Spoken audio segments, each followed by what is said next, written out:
Bom, vamos dar continuidade à nossa aula sobre reações em soluções aquosas. Então, se refere a reações em que o solvente é a água. Né? Essa é a parte 2. E aqui nós temos o conceito de ácido, né? As propriedades dos ácidos. Já falamos alguma coisa de ácido. São substâncias que, quando colocadas em água, ionizam com produção do íon H+. Esse H+ seria um próton, né? Porém, ele se liga com moléculas de água, formando um íon hidrônio. Bom, então, quais são as propriedades? Os ácidos têm sabor azedo, um exemplo típico é o vinagre, né? Um sabor acre, né? Acre, azedo. E o sabor, no caso do vinagre, se deve à presença do ácido acético, que seria o resultado da fermentação oxidativa, né, do álcool. Então, o álcool, quando oxidado por bactérias ou fungos, né, produz ácido acético. Mas também existe o ácido acético sintético, produzido por reações químicas oxidativas.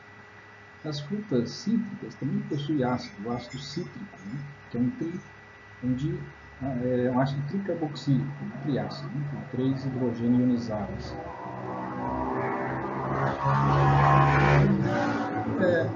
As propriedades dos ácidos, além do sabor, eles também podem mudar a cor de certos corantes vegetais e às vezes alguns corantes, né, artificiais também, como fenolftaleína, tornassol, né, e outros corantes aí, sintéticos ou naturais.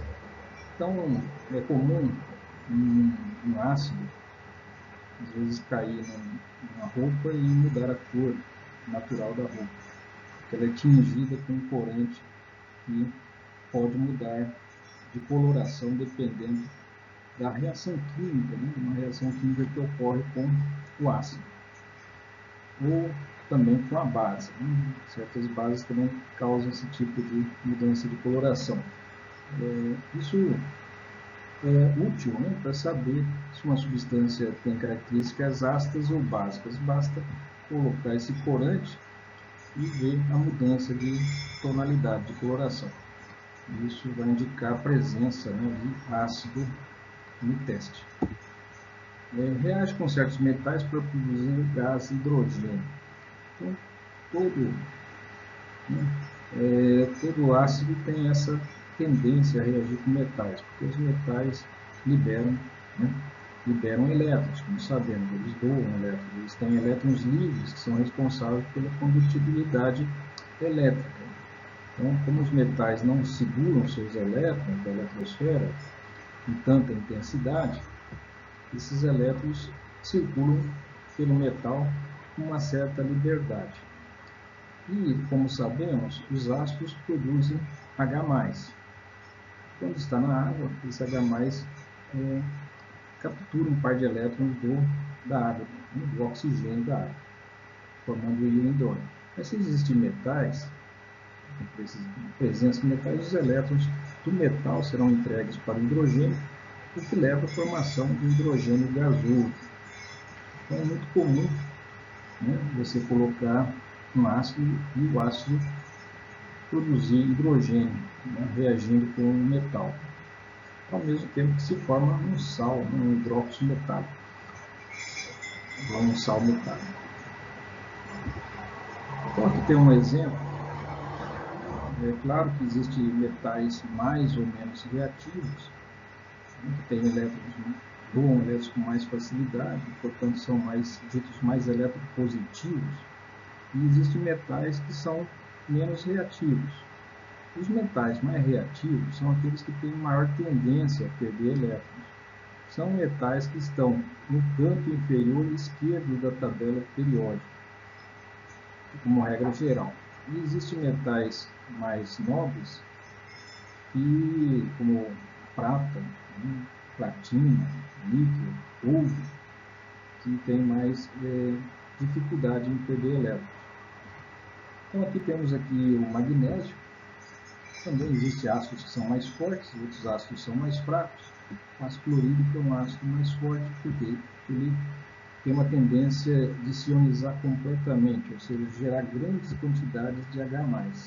Esses H+, né, é que vão receber os elétrons do magnésio. O magnésio, quando ele perde os elétrons para o hidrogênio, o magnésio fica positivo, ele estava neutro, no estado metálico, ele passa a ser um íon positivo. E o hidrogênio, ao receber elétrons, ele passa para o seu estado neutro, no seu estado molecular aqui, em que ele se liberta do cloro. Ou seja, o cloro tem uma tendência muito grande em adquirir elétrons, assim como os metais têm uma tendência muito grande em perder elétrons, uns mais que os outros, os não metais também têm uma tendência muito grande a ganhar elétrons, sendo que os não metais têm tendência a receber elétrons mais que outros. O cloro é um elemento relativamente com alta afinidade eletrônica. Então, ele tem uma tendência a replicar, né, com um elétron do hidrogênio. O hidrogênio, por sua vez, recebe elétrons gratuitos do magnésio, que tem a tendência a doar. Então, o magnésio ficando positivo, ele se combina com o cloro, que ficou negativo, para formar um sal, chamado cloreto de magnésio. Como o magnésio ele tem 2 elétrons na última camada, ele tende a perder 2 elétrons, isso também pode ser comprovado, encontrado lá nas tabelas, né, de cátions e ânions. Sabemos que a carga do magnésio é mais 2, porque ele perde 2 elétrons. Então vai precisar de 2 ácidos clorídricos, por isso que está aqui já balanceado. Então, vai 2 elétrons, um para cada hidrogênio, aí forma uma molécula de hidrogênio gasoso que sai ao mesmo tempo que forma um cloreto de magnésio, que é solúvel em água, por isso está aí aquoso, né? O metal magnésio no estado sólido reage com o ácido clorídrico no estado aquoso, solubilizado em água, para formar um sal aquoso e borbulhar hidrogênio que sai para a atmosfera. Então é assim que a gente pode ver, né? Quando colocar um pedacinho de magnésio dentro de um tubo de ensaio, na presença de um ácido, você vê aí a formação de hidrogênio. Se você quiser comprovar se realmente isso é hidrogênio, basta acender um fósforo na boca do tubo, você vai ver um estapelo, porque o hidrogênio é um gás, assim como o gás de bujão, é um gás combustível, ele queima, né? O produto da reação com o oxigênio do ar é água. Então, é um gás de combustível que não é poluente, é muito interessante, porém muito explosivo, tem muita energia, é muito leve, que é bom, né? Não produz muita energia e não tem tanto peso para ser transportado. Então é ideal para foguetes, né, espaciais, em que a massa é algo a ser levado em consideração. Ele também, né, os ácidos, além de reagir com metais, dessa forma descrita aqui, ele reage com carbonatos e bicarbonatos para produzir dióxido de carbono, ou seja, um gás carbônico. Então, se você tem uma rocha calcária, o calcário é um carbonato de cálcio. Então, ou se você tiver outros tipos de carbonato, né, ou bicarbonatos, ou até mesmo o mármore, que também é uma rocha calcária, metamórfica, você joga ácido clorídrico ou um ácido qualquer e vai se liberar gás.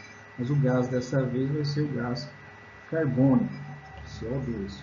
Então, isso é uma característica dos ácidos também, reagir com carbonatos e bicarbonatos com produção de dióxido de carbono. Está aqui um exemplo de reação: ácido clorídrico aquoso, carbonato de cálcio, que é também conhecido como calcário. Esse carbonato de cálcio, ou calcário, é resultado da deposição do exoesqueleto de animais marinhos. Eles, né, as conchas e os corais, a maior parte desses animais marinhos tem um exoesqueleto formado de carbonato de cálcio. Então, quando eles morrem, esse carbonato de cálcio, essas conchas vão se depositando, vão formando um sedimento que vai se decompondo, vai se fragmentando, formando um pó branco.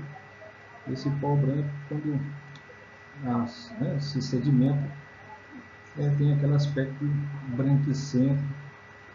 E se você quiser saber se aquele material é carbonato de cálcio, é calcário, basta colocar um pouco de ácido clorídrico ou qualquer um outro ácido, que essa reação que estamos vendo aí vai acontecer com produção de gás carbônico.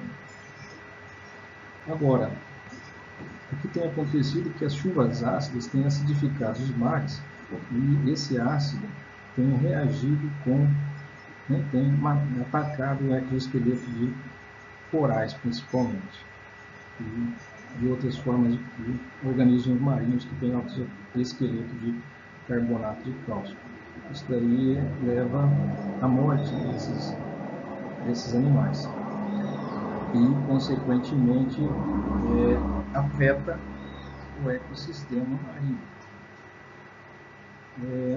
Bom, então está aqui, ácido clorídrico reage com carbonato de cálcio. Ácido clorídrico, sabemos que o cloreto de hidrogênio, esse HCl, é um gás, mas ele é vendido dissolvido na água. E quando dissolvido na água, esse gás se forma, ele se ioniza, produzindo o íon hidrônio e o cloreto negativo. Então, isso aqui é uma solução aquosa de ácido clorídrico. Você pega o carbonato de cálcio, que é um sólido, vai formar cloreto de cálcio aquoso e vai se formar gás carbônico, que se forma um borbulhamento, e água líquida, que está no meio. Soluções aquosas ácidas conduzem correntes elétricas. Por quê? Porque formam eletrólitos.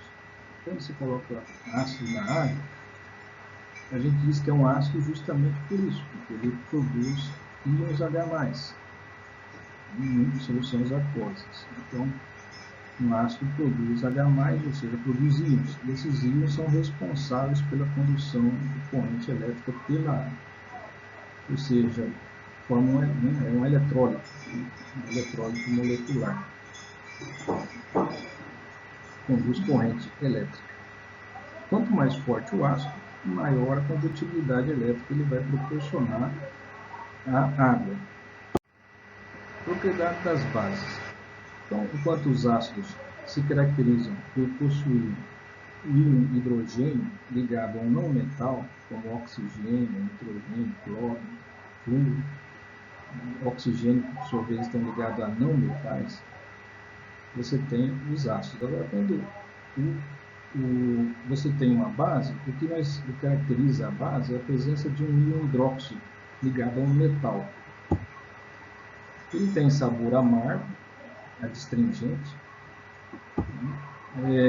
escorregadio ao tato, a mão fica como se tivesse sabão, causa mudança de cor nos corantes também, tal como o ácido, e faz o papel inverso. Se o ácido fazia a cor mudar, a base vai fazer a cor retroceder ao estado original. Então, também promove mudanças inversas às causadas pelos ácidos quando foram em contato. Soluções aquosas básicas conduzem eletricidade. Por quê? Porque as bases se caracterizam pela presença de um íon hidróxido negativo ligado a um metal positivo, que é o cádmio. Então, quando coloca na água, esses íons pré-existentes, no estado sólido, do tipo cristalino, eles simplesmente se dissociam. É uma dissociação. E a presença de íons na água promove, viabiliza a condução elétrica nesse meio aquoso.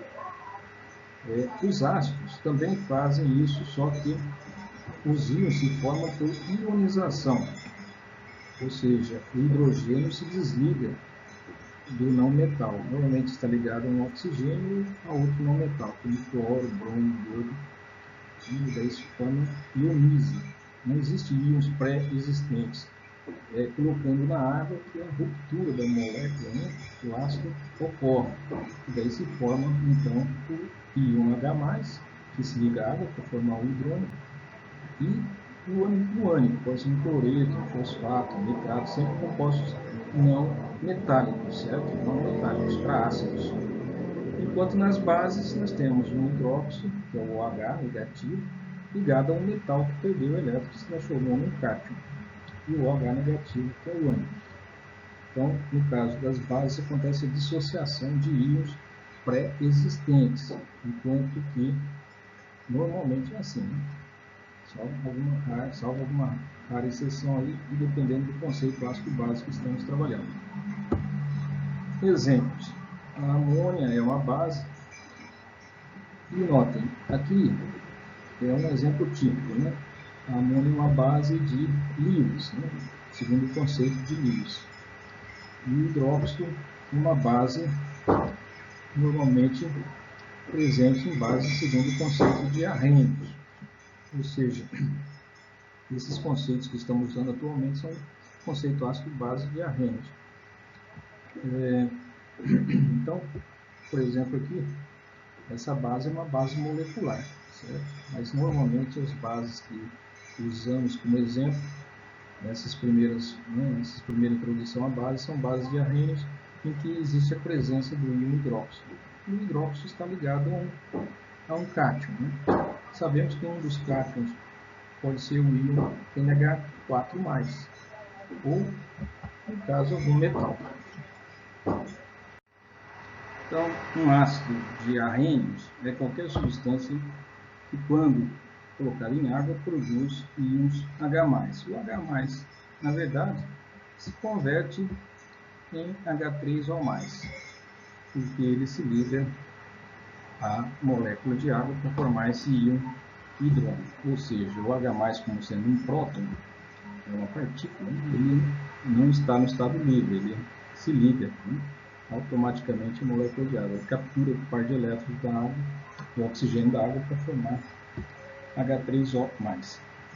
Então está aqui o ácido clorídrico, está compartilhando um par de elétrons com o cloro, e essa ligação se quebra, porque o cloro tem mais afinidade eletrônica que o hidrogênio, e o hidrogênio perde seu elétron, mas ao mesmo tempo recebe um par de elétrons do oxigênio da água para formar o íon hidrônico. O cloreto se forma maior que o cloro original, porque recebe um elétron. Ao receber um elétron, sua eletrosfera aumenta, né, espacialmente, então ele é maior do que o átomo neutro. Base de Arrhenius, então esse é o ácido, né? O ácido clorídrico é um ácido, aí está o exemplo. Enquanto que a base de Arrhenius é qualquer substância que produz íons OH- em água. Então, aqui temos um caso em que você borbulha amônio.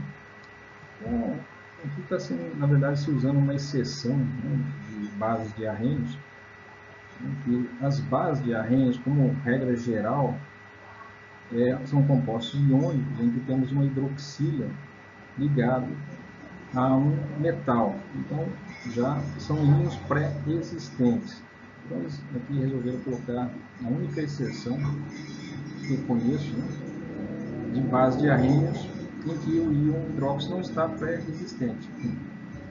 Então, pode passar a impressão que as bases são desse tipo aí, mas as bases de Arrhenius, em sua vasta maioria, ou seja, isso é apenas uma exceção que estamos vendo aqui, já existe uma hidroxila ligada a um metal, a um cátion.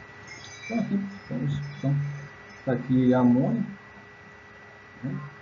Sai um íon H+ da água, esse H+ se liga ao nitrogênio, formando o íon NH4.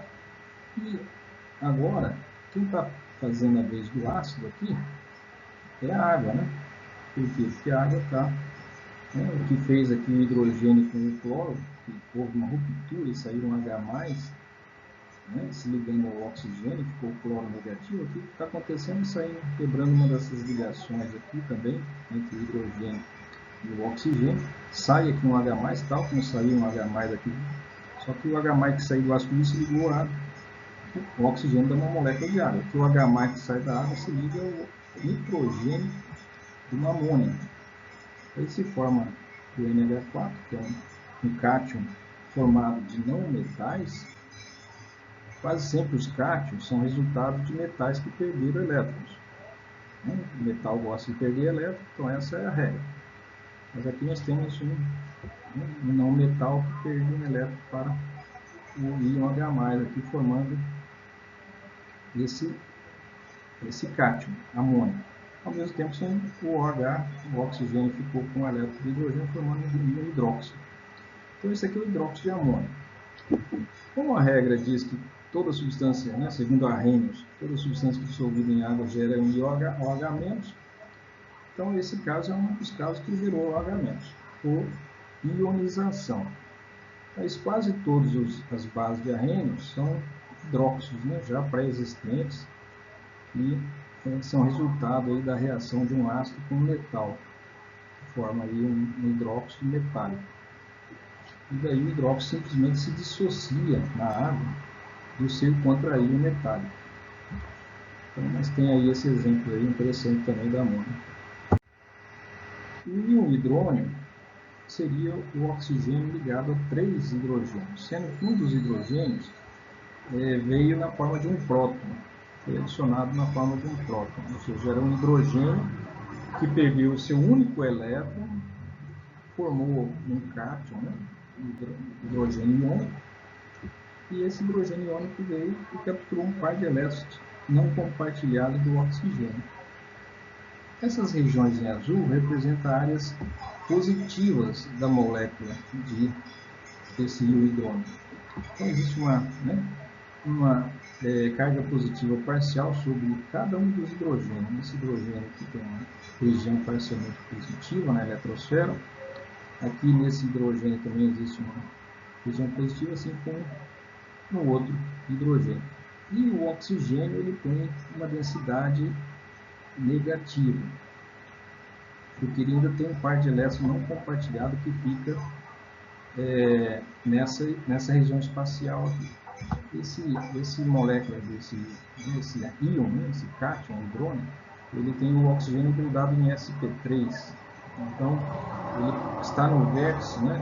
Cada hidrogênio está no vértice de um tetraedro. E um par de elétrons não compartilhados do oxigênio está nessa área aqui, que empurra os outros hidrogênios para baixo, como se fosse um tripé. Só que é um tripé bastante aberto, né? Está quase trigonal plano. Então, essa é o mapa de densidade eletrônica, mostrando onde está localizado as cargas positivas e em vermelho as cargas negativas desse íon. Bom, ácido de Bronsted é um doador de próton e uma base de Bronsted é um aceptor de próton. Normalmente, quando se coloca um ácido na água, quem aceita o próton é a água, né?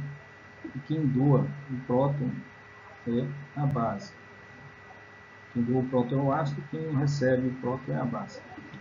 Só que não precisa ser necessariamente na água que isso acontece. Você pode colocar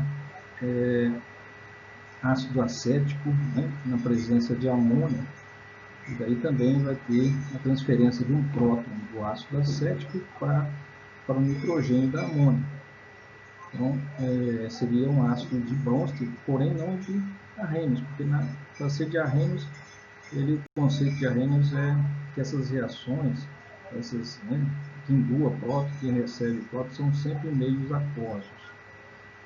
Então, nesse caso do Bronsted, ele estendeu o conceito para doadores e aceptores de prótons também não aquosos, né? Além dos aquosos, que não são aquosos também funcionariam como ácidos e bases, sendo que o ácido é um doador de próton, seja em qualquer meio, né?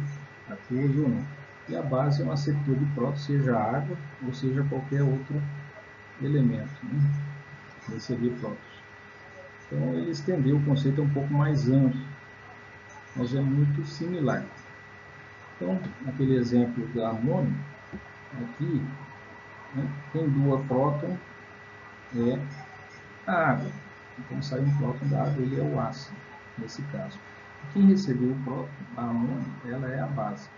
Então, esse hidrogênio que apareceu adicional aqui no tripé, né, tendo o nitrogênio no centro, é o íon amônio. Né, e esse hidrogênio saiu hidrogênio iônico, na forma de um H+, saiu da água. Então a água é o ácido que doou o próton, o amônia é a base porque recebeu o próton. Essa reação é reversível. Aí, na hora que acontece a reação no sentido inverso, a amônia, o íon amônio devolve o próton para a água, então ele volta a ser amônia neutra, e a hidroxila negativa recebe um H+, e volta a ser água no estado neutro. Então, quem era o ácido aqui, nos reagentes, passou a ser a base no produto, na reação no sentido inverso, porque agora ele está recebendo de volta o próton que ele doou. E ao receber de volta, ele é a base. E esse que era, né, a amônia, que era a base nos reagentes, agora o íon amônio se torna o ácido, porque é quem doa o próton. Então, se diz par conjugado, né? O que é ácido de um lado é base do outro, o que é base de um lado é ácido. O ácido de um lado é base do outro. Então, esse é um ácido, porque doou o próton. Essa é a base, porque recebeu o próton. Esse é o ácido, porque doou o próton de volta para o hidróxido. O hidróxido é a base, porque recebeu o próton do íon amônio. Então, existem os pares conjugados, né? Par ácido-base conjugado.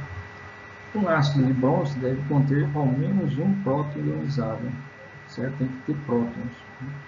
Para poder, né? Se dizemos que para ser ácido tem que doar um próton, ele tem que ter um próton. Se não tem um próton, não é um ácido. Como que ele vai doar um próton se ele ter, né?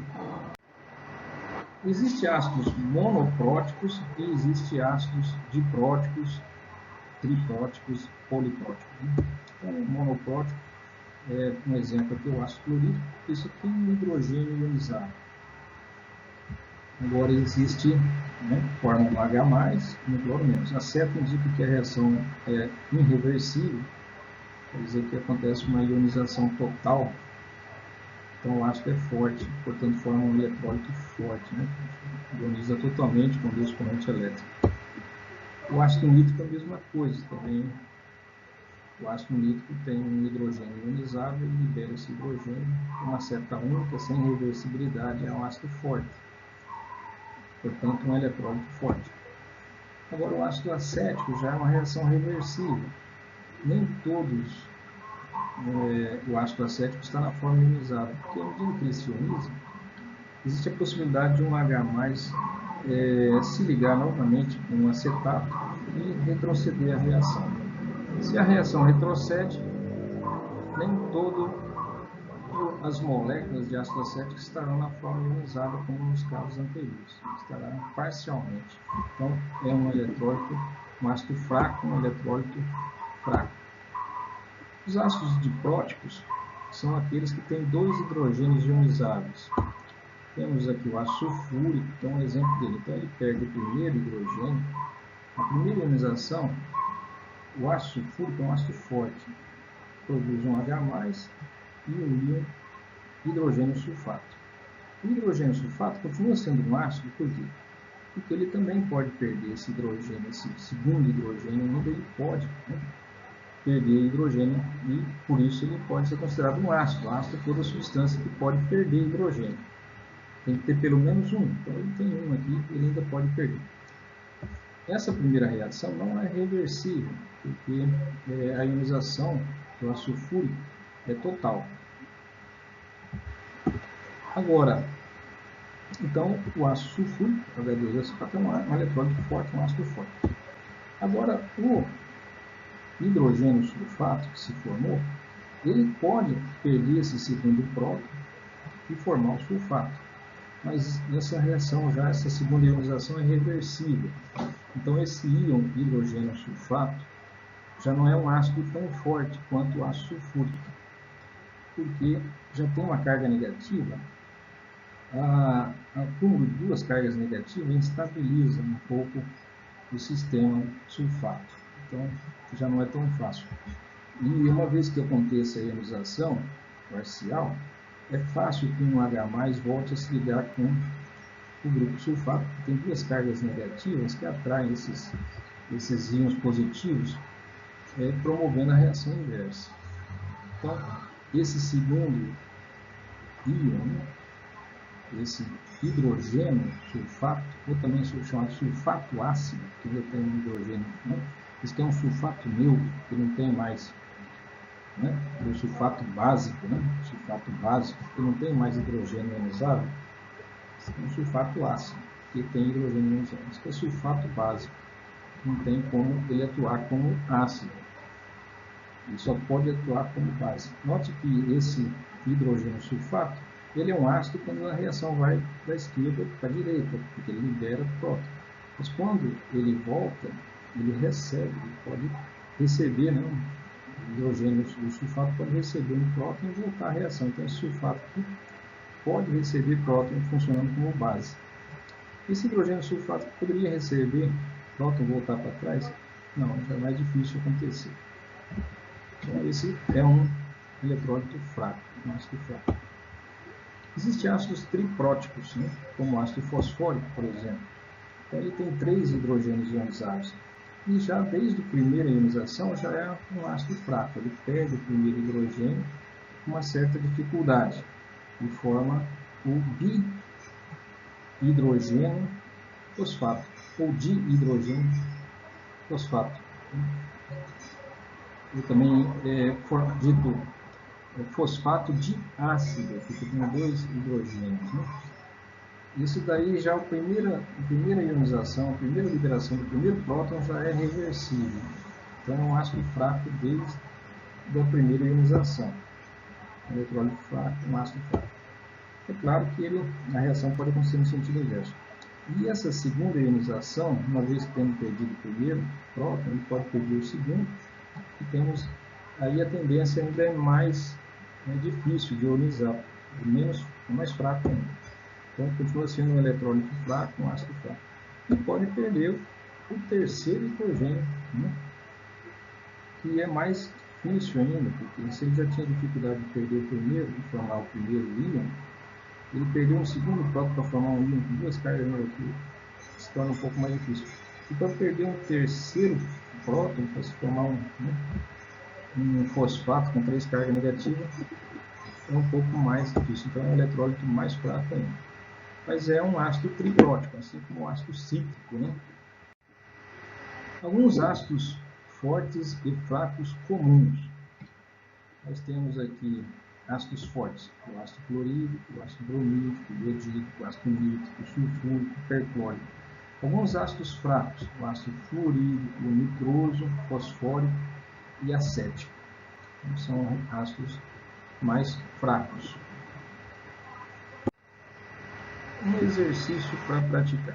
Classifique cada uma das seguintes espécies de soluções aquosas. Então, você imagina que esses compostos descritos aí foram colocados na água. Classifique eles como sendo ácido ou base de Bronsted.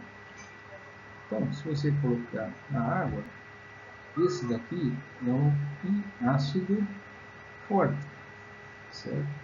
Ele é um ácido de Arrhenius. Mas todo ácido de Arrhenius também é um ácido de Bronsted, porque ele é mais amplo, né?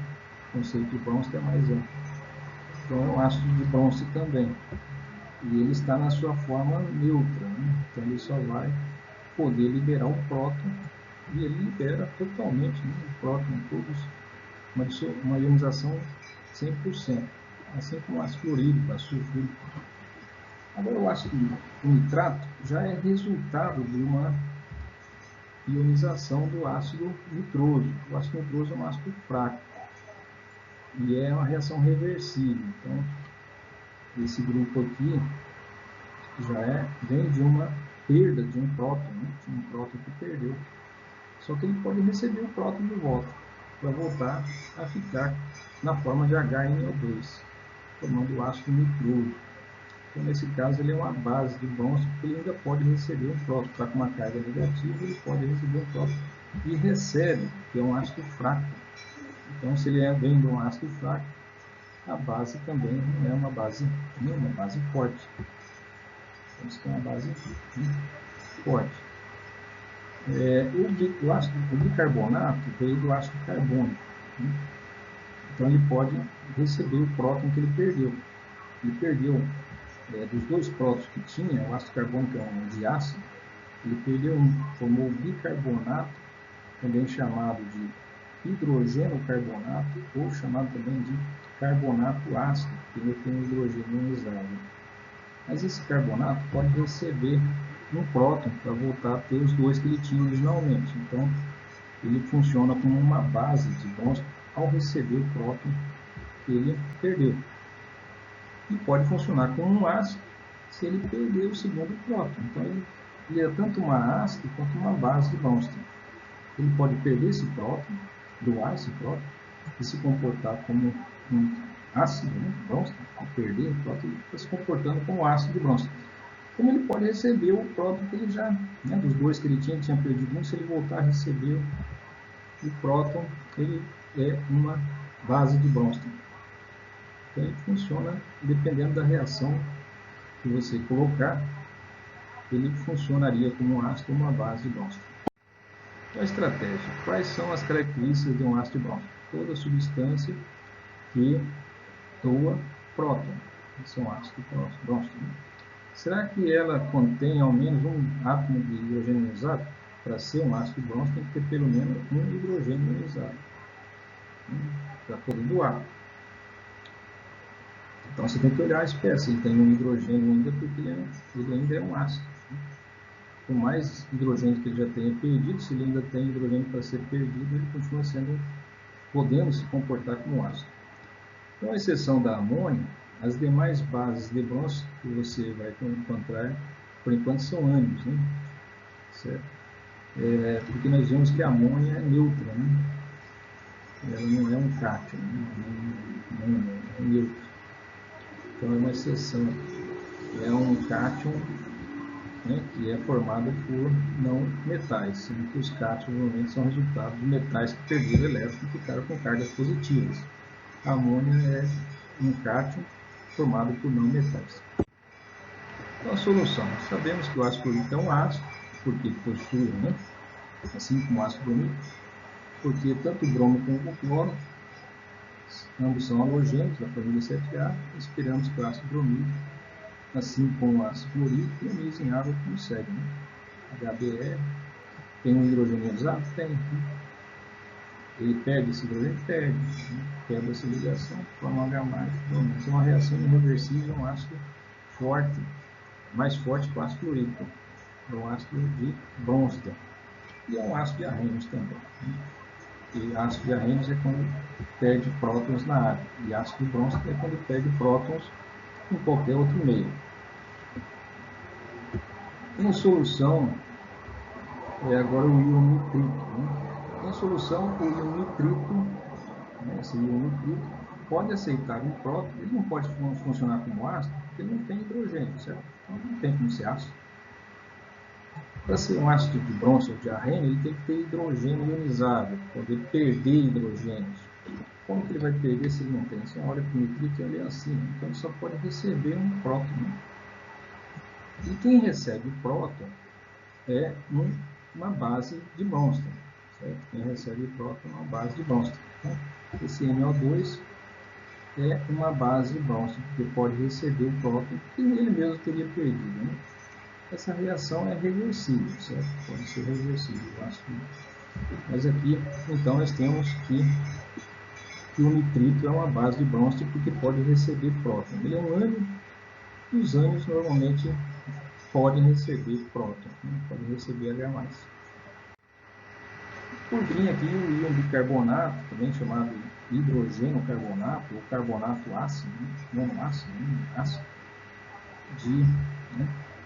Ele tanto pode perder o próton que ele possui, e no caso, como ele tem um próton ainda para ser perdido, ele é um ácido de Bronsted, né?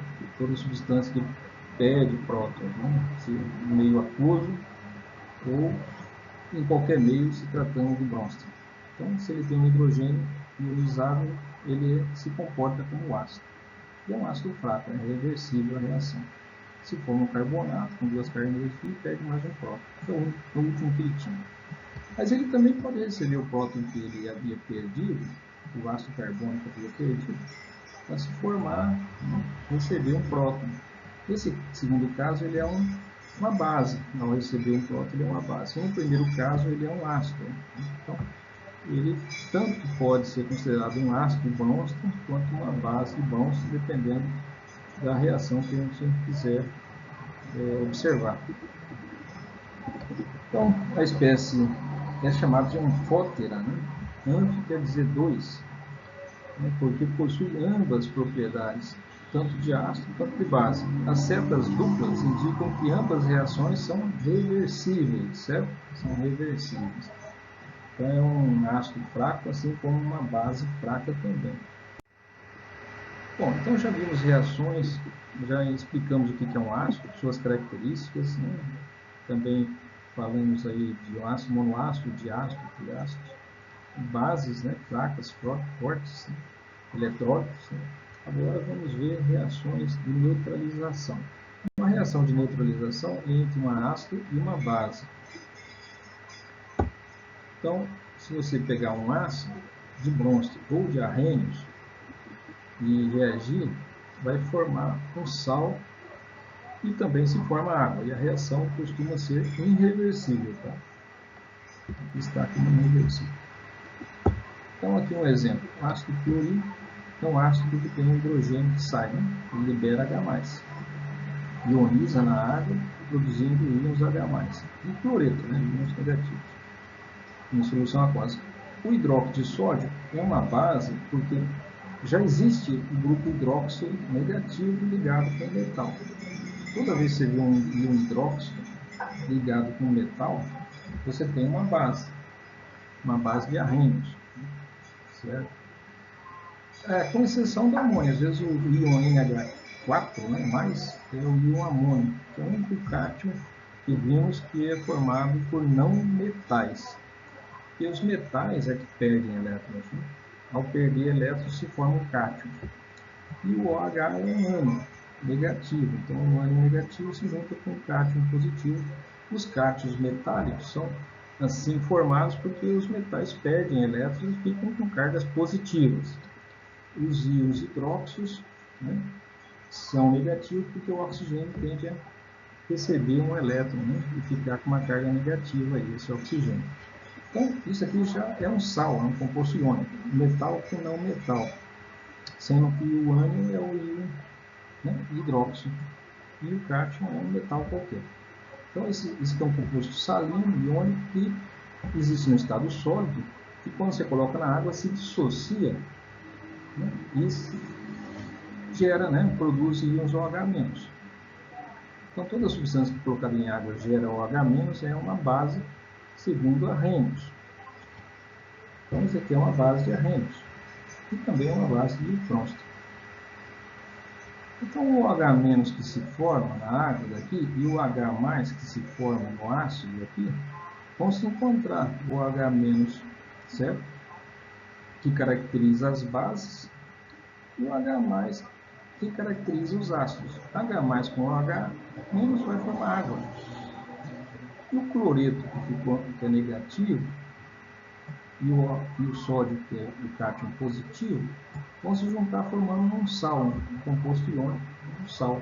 Então, isso sempre vai acontecer quando você colocar um ácido na presença de uma base, e a reação é dita de neutralização, porque tantas características dos ácidos desaparecem, quanto as características das bases vai desaparecer.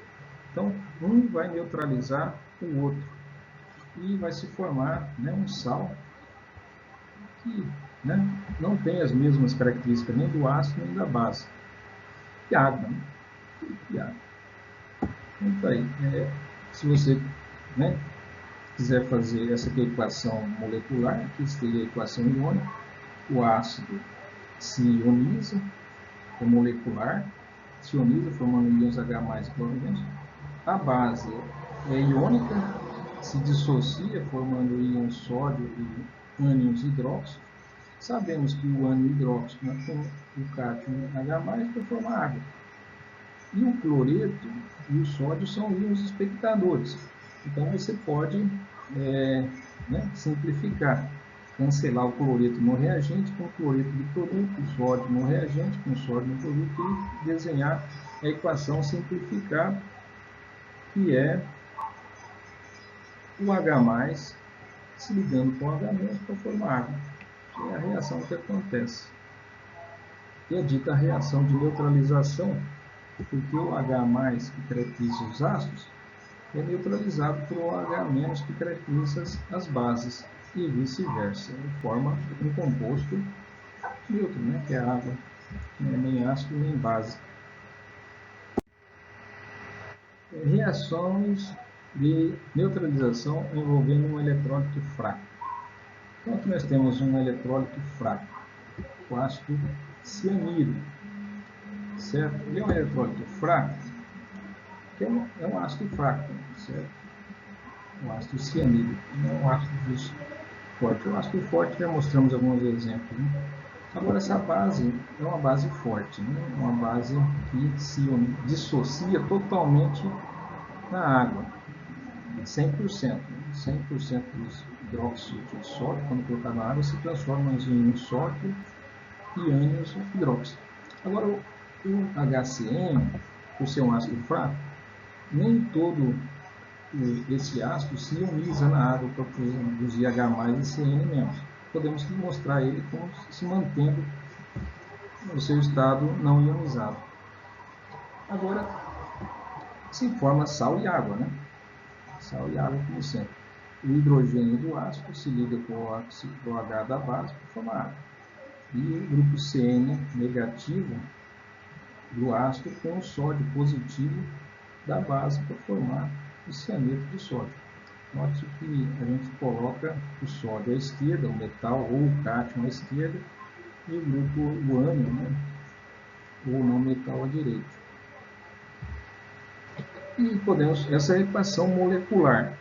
Podemos desenhar a equação ionizada. Como sabemos que o ácido cianídrico é um ácido fraco, então ele não se dissocia, não se ioniza, né? Não se ioniza. Então estou colocando ele, representando aqui no seu estado neutro, não ionizado.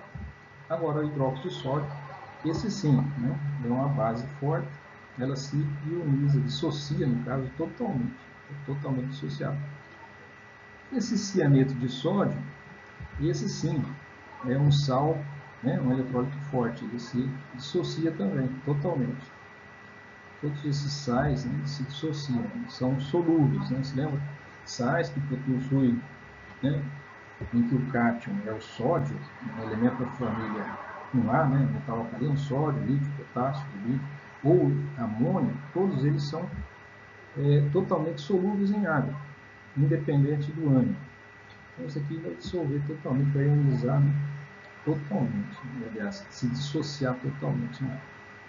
A água não, né, não se ioniza, porque o íon da água é muito baixo, ele é um eletrólito fraquíssimo. Né?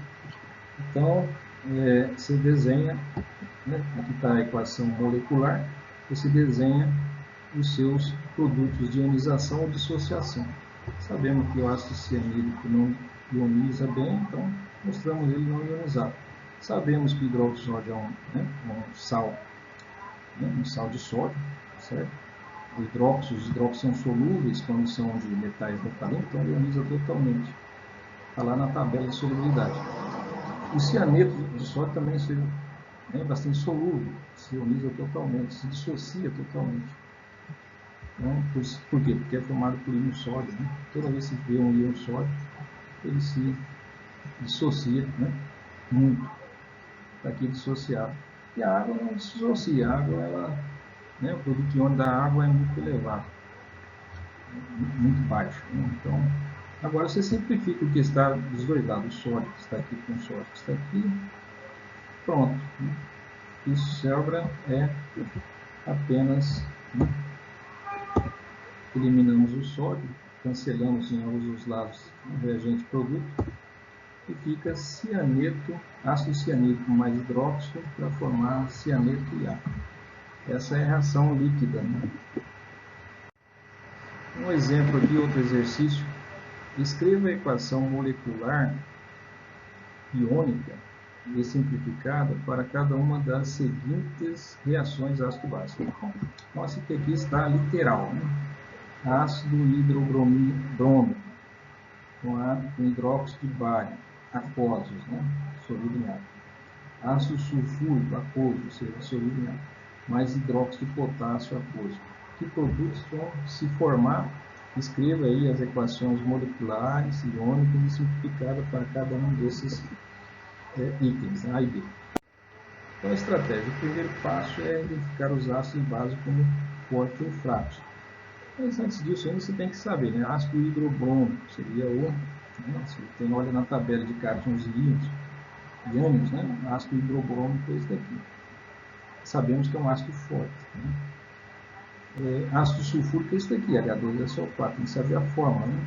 Vai lá na tabela, se não sabe, encontra H2SO4. É um ácido forte também na primeira ionização, né? Que produz H+, e um ácido fraco na segunda ionização. Hidróxido de bário. Se você não sabe a fórmula do hidróxido de bário, hidróxido é OH-, bário é isso aqui. Então, já estudamos aí como construir essas fórmulas, né, desses compostos, juntando o nome do cátion com o ânion. Tá? Hidróxido de potássio, hidróxido é OH, potássio é o K. Também já vai lá na tabela de cátions e ânions e vê quantas cargas tem cada um. O bário tem carga mais 2. Então, esse expoente 2, que é a carga do bário, vai como subscrito do hidróxido, que tem carga menos 1. E menos 1 aqui, que é a carga do ânion hidróxido, vai como subscrito do sódio. Não precisa ser escrito tanto. E o potássio é carga mais 1, vai aqui como subscrito do hidróxido. Hidróxido OH, carga menos 1, vai como subscrito do potássio. São ambas bases fortes, né? Certo? Bases fortes. O que quer dizer isso? Significa que, quando colocado em água, vai dissociar totalmente, formando íons bário e íons hidróxido. Ou, no caso, cátion de potássio e íons hidróxido. Então, a solução aqui, a equação molecular é essa. Né? Você vai ter que, primeiro, o ácido que está dizendo ácido hidrobrômico. O correto é hidrobromídrico. Né? Aqui o ácido hidrobromídrico, HBr. Hidróxido de bário, você tem que saber. Hidróxido de bário, você constrói a fórmula. Existe exercício já que foi feito justamente para mostrar como se faz isso. Hidróxido de bário, você tem que construir essa fórmula aqui. É um conhecimento cumulativo, você tem que saber as coisas que já foram explicadas, porque vão se somando, vão aumentando o grau de complexidade. Está aqui a fórmula. Então, você tem que escrever a equação com ponto de interrogação aqui. Aí o que você faz? Isso daqui vai se ionizar totalmente. Isso daqui vai se dissociar totalmente. Então, o hidrogênio do ácido vai se ligar com as hidroxilas da base para formar água. Mas como você tem duas hidroxilas aqui, você vai ter que ter dois ácidos bromídricos aqui para ter dois hidrogênios. Para ter dois OH para formar duas águas. E o bromo, que fica negativo, vai se ligar com o bário, que é positivo. Mas o bário tem duas cargas positivas, então vai precisar de dois bromos. Não precisa de dois ácidos bromídricos. Então está aqui, brometo de bário. Isso aí já existe exercício que mostra como chegamos até aí. Fazemos um balanceamento. Balanceamos. Se você 2 OH com 2H, vai formar 2H2O. 2 bromo, 2 bromo. Um bário, tudo certinho. Agora que já está escrita a equação molecular, escrevemos a equação iônica. E como faz isso?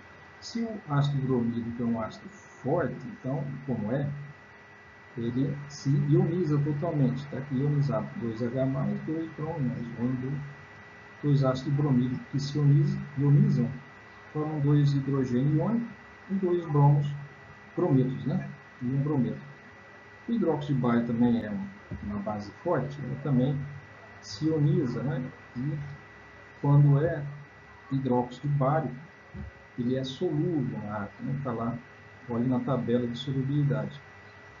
De bário é solúvel. O hidróxido de bário vai solubilizar, vai formar bário mais 2 e 2 hidróxidos menos OH. Né? Bom, e aqui, o brometo de bário é solúvel? né? Se é solúvel, colocamos bário e bromo ionizado. A água, ela se ioniza? Não, então você deixa ela como está. Agora o brometo de bário, né, ele ioniza. Sais de bário são solúveis. Brometo de bário é solúvel. Os haletos, né? Os haletos de bário são solúveis. Está lá na tabela.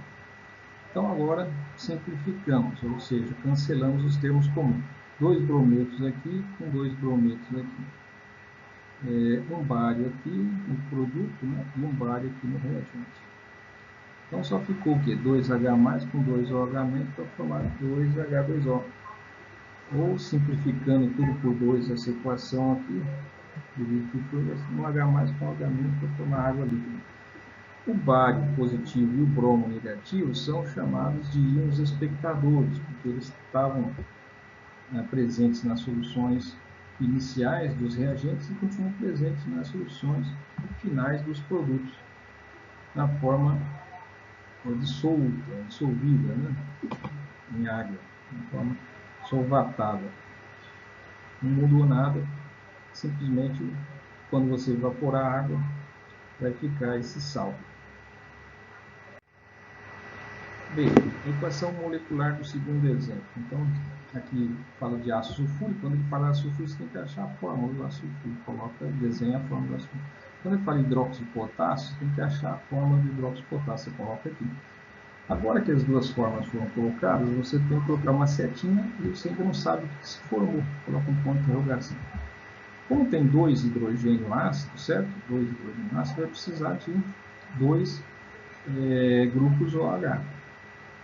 Certo? 2 hidrogênio, 2 OH. Para você ter 2 OH, você precisa de 2 aqui. Você coloca 2 aqui para ter 2 hidroxilas.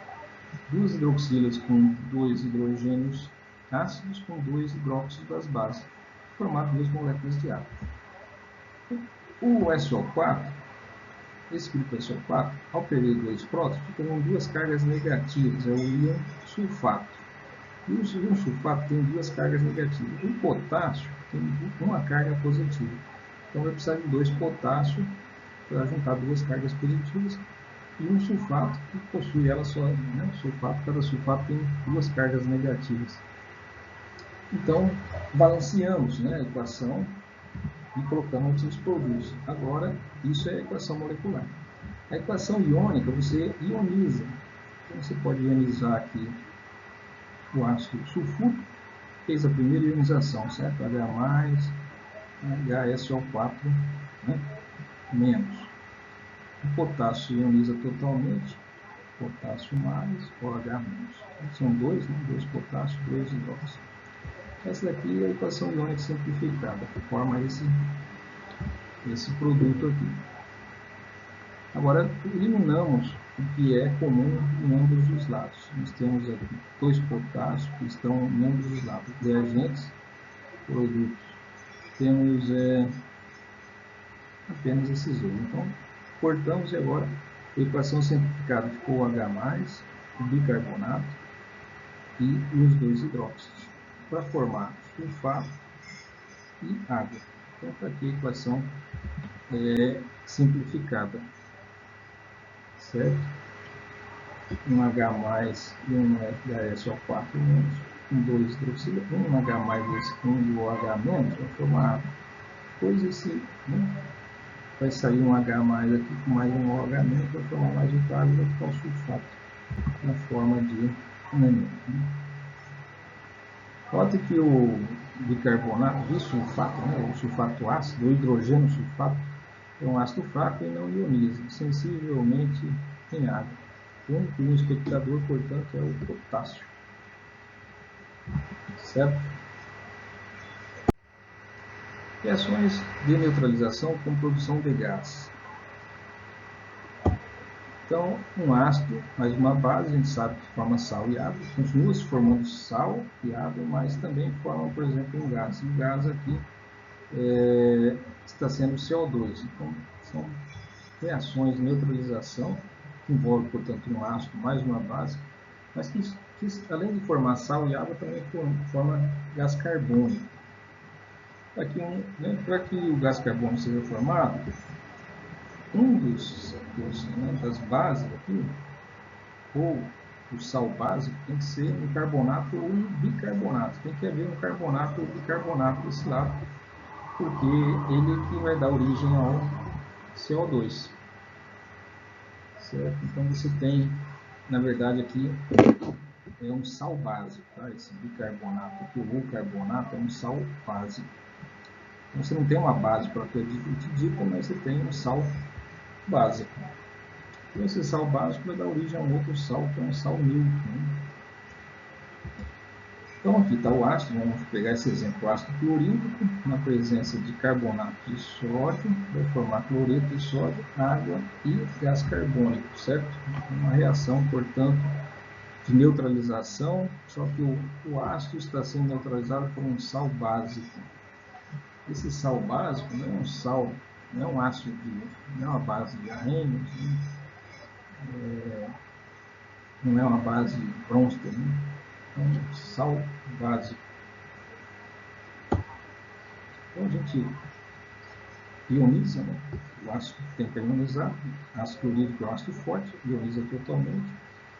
O carbonato, né? Todo sal de sódio se ioniza totalmente, né? Certo? Está lá na tabela de solubilidade, então forma 2 sódio e um carbonato. O cloreto de sódio, por ter sódio, também se ioniza, né? Se dissocia totalmente, assim como o carbonato se dissocia totalmente, sódio positivo, cloro negativo. A água não ioniza nem dissocia, né? Ela fica assim no seu estado neutro. O gás carbônico também, ele não ioniza nem dissocia, né? Existe no estado de gás. Então agora você simplifica, o cloreto que está aqui se corta com cloreto, o sódio se corta com sódio e sobra a reação simplificada, ou seja, 2H+, com CO3 para formar água e gás carbônico. Note que o ácido carbônico é CO3H2, H2CO3. Ou seja, o ácido carbônico, que é nada menos que H2CO3, ele se decompõe em água e gás carbônico. Toda vez que se formar esse H2CO3, ele vai se decompor em água e gás. Então, se você tem, né, carbonato ou bicarbonato de sódio, né? Já ouviram falar em bicarbonato de sódio? Bicarbonato de sódio é um sal comum, né? Se compra em farmácia. Se você colocar um ácido, não precisa ácido clorídrico, não, coloque ácido cítrico, ou seja, suco de limão. Se você colocar suco de limão e água, você está fazendo uma limonada, certo? Limão com suco de limão, né? Limão com água, né? Suco de limão com água. Então você coloca bicarbonato ou carbonato ali, vai acontecer a produção de CO2. O CO2 dissolvido na água é que dá aquela efervescência comum no refrigerante. Então, se você quiser fazer uma limonada gaseificada, coloca carbonato de sódio na limonada, né? E você vai ter uma limonada gaseificada. Uma outra seção muito importante são reações de óxido-redução ou oxidação-redução. Essas reações são de transferência de elétrons, ou seja, os elétrons saem de um dos reagentes e é entregue para outro reagente. Quem perde os elétrons se transforma em cátions, e quem recebe os elétrons se transforma em ânions. Eles se formam um composto iônico. Os cátions são atraídos pelos ânions, né? E vice-versa. Então, por exemplo, aqui, quando você coloca fogo, né, num fio de magnésio, o magnésio incendeia, como estamos vendo aqui, forma uma chama branca intensa. Essa fumaça é uma fuligem branca, na verdade é um pozinho branco que sobe, e esse pozinho é o produto da reação. Ela queima porque é uma reação exotérmica, produz muito calor e luz. E, né, a reação é essa aqui: o oxigênio da atmosfera, bolinhas vermelhas, reage com magnésio, essas bolinhas verdes, para formar um sólido salino, que é o óxido magnésio, um óxido, uma fuligem branca, que por estar quente, o calor faz com que ela suba, né? Depois, com o tempo, ela decanta novamente. Então, o que aconteceu? O magnésio, ele é um metal, ele gosta de perder elétrons. E o oxigênio é um não metal e é dos que mais gostam de receber elétrons. Então, quando os dois se encontram, basta um estopim para que o processo se desencadeie. Então, os elétrons do metal vão sendo transferidos por oxigênio. O oxigênio vai adquirindo uma carga negativa ao receber esses elétrons, se transforma no óxido, com duas cargas negativas, recebe 2 elétrons. E cada magnésio, por estar na família 2A, eles perdem 2 elétrons. Cada magnésio perde 2 elétrons. Você pode ver isso na tabela de cátions e ânions. Então, fica o magnésio perde 2 cargas, ou seja, 2 elétrons, e cada oxigênio ganha 2 elétrons. Formam aí um cátion divalente e um ânion divalente, né? Eles se atraem e formam um conglomerado aí, um retículo, né? Uma rede, né? de átomos ligados aí, em que cada oxigênio negativo está cercado por magnésio e vice-versa. Atração elétrica, né? De carga de sinais contrários. Então, a semi-reação de oxidação é essa aqui, em que o magnésio perde elétrons. 2 magnésios, cada um perde 2 elétrons, perde no total 4. Né? Forma 2 cátions, magnésio mais 2.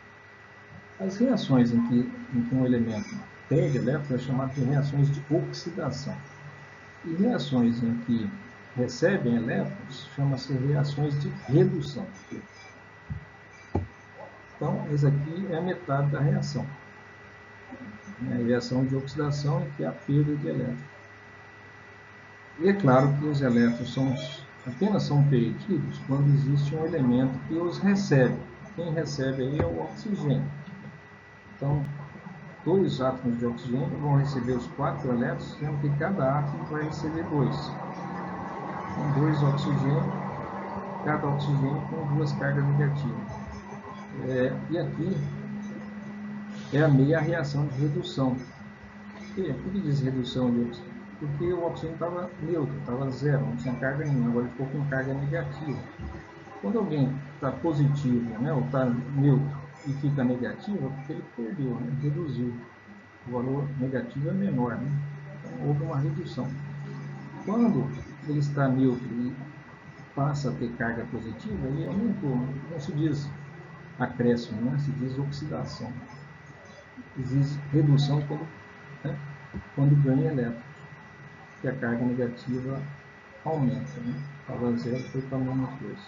Então houve redução. Quando acontece um acréscimo de 0 para mais 2, não se diz acréscimo, se diz oxidação. Oxidação quer dizer perda de elétrons, perda de cargas negativas. Redução quer dizer ganho de cargas negativas. Quem ganha os elétrons são os oxigênios, por isso que o oxigênio que promove a oxidação dos compostos. Mas o oxigênio em si, ele recebe os elétrons, ele mesmo em si se reduz. Os metais, né, que são oxidados, que são, no caso do ferro, ele sofre ferrugem, né? Processo de enferrujamento. Outro exemplo aqui. Aqui você soma as duas equações, né? Passa uma linha, soma 2 magnésios, mais oxigênio, mais 4 elétrons desse lado. Do lado dos produtos, 2 magnésios positivos, 4 elétrons, tá? E 2 oxigênios. Agora você simplifica os 4 elétrons que estão dos dois lados da equação e você tem a equação resumida, né? 2 magnésios neutro, reage com oxigênio também neutro, para formar 2 óxidos de magnésio. Né?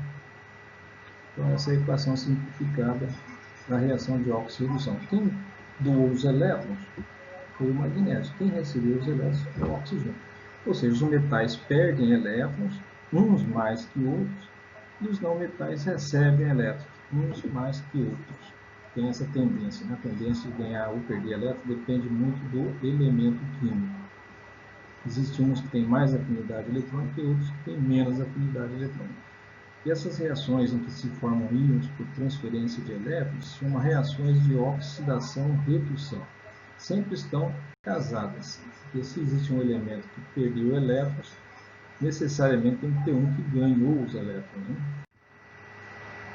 Temos aqui um exemplo de o que acontece quando você coloca, né, uma barra de zinco dentro de uma solução de sulfato de cobre. Tá? A solução de sulfato de cobre é azulada. É azulada porque o cobre iônico, esse cobre no estado, né, sulfato de cobre, quando colocado em água, forma o cobre né, se dissolve, né, o sulfato de cobre se dissolve na água, o cobre fica com a carga positiva, então aqui o cobre positivo, e o sulfato fica negativo. Esse cobre positivo que está na água que dá essa coloração azul. Com o passar do tempo, essa coloração azul vai enfraquecendo. Ela, originalmente era intensa, um azul mais forte, ele passa a ficar quase incolor. Né? Com o passar do tempo fica incolor. Então significa que o cobre está desaparecendo. Esse cobre mais 2 que estava na solução, que era responsável pela cor azul, não está mais presente na solução. Para onde está indo? Então, se você pudesse enxergar a superfície da chapa de zinco, tá?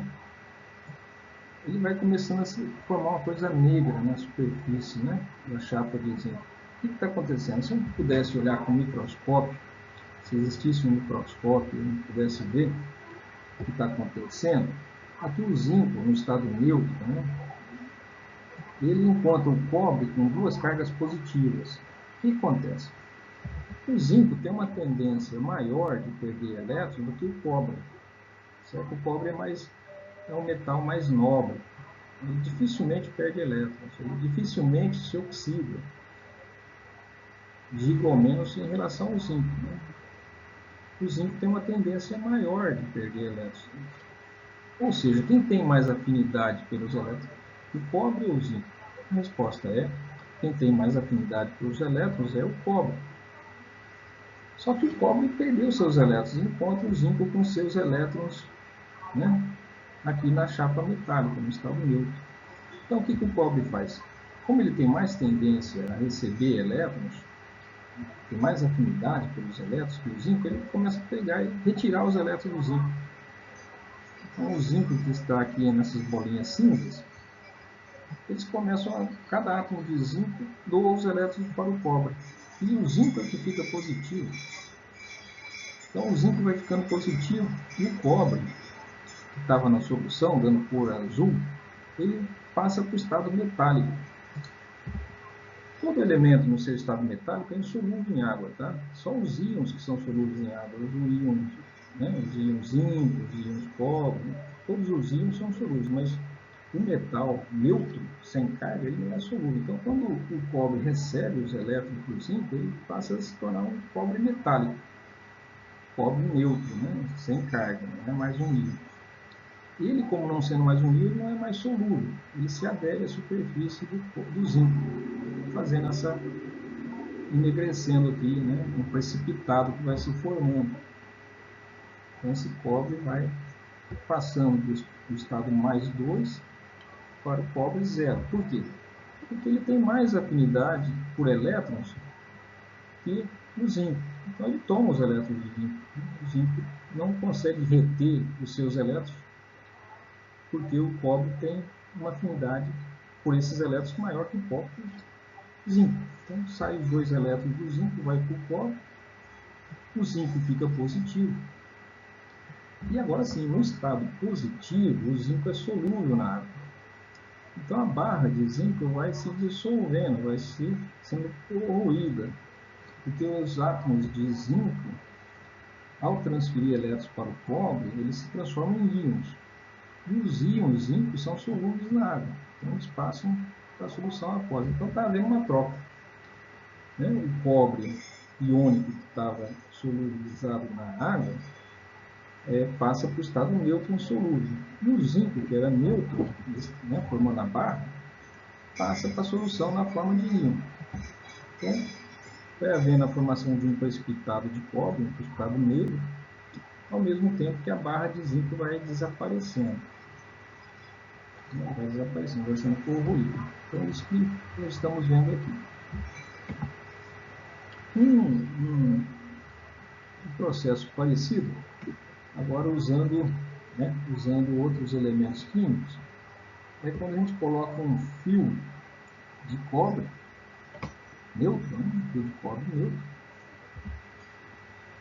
Só voltando aqui para dizer que no fim das contas se acumula uma grande quantidade de cobre, metálico, e todo o zinco que havia no seu estado neutro se transformou em zinco metálico. Então, o cobre agora é o material que está aqui dentro, na forma desse pó negro, e o zinco, que estava na forma metálica, que estava ocupando a solução na forma de íons. Ainda sobra zincos neutros, né? Alguns ainda estão na forma neutra, mas na forma metálica original, uma grande parte da barra que foi consumida. Bom, outro exemplo, então, aqui é quando você coloca um fio de cobre numa solução de nitrato de prata. Quem sabe que o nitrato de prata é solúvel em água, porque todo nitrato é solúvel, vai na tabela de solubilidade. Então, você coloca a solução de nitrato de prata, ela é incolor. Certo? Aí você coloca um fio de cobre lá dentro. Então, tem uma solução aqui aquosa de nitrato de prata agora. Tá? Nitrato de prata é incolor. E coloca um fio de cobre metálico. Então, se você olhar agora na superfície do cobre, e fazemos novamente a pergunta: quem tem mais afinidade pelos elétrons, o cobre ou a prata? A prata é mais nobre do que o cobre, ou seja, a prata tem mais afinidade pelos elétrons do que o cobre. Então, quando a prata no estado iônico é colocada em contato com o cobre no estado neutro, como o cobre não tem forças para reter seus elétrons a ponto de impedir que a prata o roube, né? Então, vai acontecer que os elétrons do cobre metálico vão ser transferidos para a prata porque ela está deficiente de elétrons. E a prata, que estava positiva, passa para o estado neutro. Então, a prata passa para o estado neutro. Sabemos que prata no estado neutro, ou qualquer metal no estado neutro, no estado metálico, é insolúvel. Então, a prata que estava na solução começa a se depositar sobre o fio de cobre, tá vendo como está se depositando? Está todo esse material que está se depositando em volta do fio é a prata. Estava na solução, na forma de cátions, né? A G+, passou a transformar a prata no estado metálico. Prata neutra. Enquanto que o cobre que estava no fio, ao receber, ao perder os elétrons, ao se ligar com, ter contato com a prata, ele transfere os elétrons para a prata e se transforma em íons. Sabemos que os íons cobre positivo, eles são azulados, já explicamos aqui anteriormente. Então a solução vai ficando azulada. E ao mesmo tempo que a barra de cobre vai sumindo, porque os átomos de cobre, que eram insolúveis em água, vão se converter em íons cobre que são solúveis na água. Então a barra vai desaparecendo ao mesmo tempo que os íons cobre vão aparecendo em solução, dando essa coloração azulada. Então notamos que o cobre ele tem mais afinidade eletrônica que o zinco, portanto ele é capaz de retirar elétrons do zinco, porém ele tem menos afinidade eletrônica que a prata. A prata pode retirar elétrons do cobre, certo? Que é um metal mais nobre, tem mais afinidade eletrônica, é menos oxidável. Lembre-se que quem perde elétron é quem se oxida, e quem recebe os elétrons é quem se reduz. Então, o agente que causa a redução é o agente oxidante. O agente que é reduzido é o agente que se oxida, que causa a oxidação. Então, uma coisa não pode existir sem a outra. Então, aqui, os íons cobre são convertidos em átomos de cobre, os átomos de zinco entram na solução como íons de zinco. positivos. Né? Quando um pedaço de fio de cobre é colocado em uma solução aquosa de nitrato de prata, os átomos de cobre entram na solução como íons cobre, e os íons prata positivos são convertidos em prata metálica sólida. Né? Então é isso que está acontecendo aí. A gente pode fazer um experimento, seria interessante, né, para mostrar isso na prática.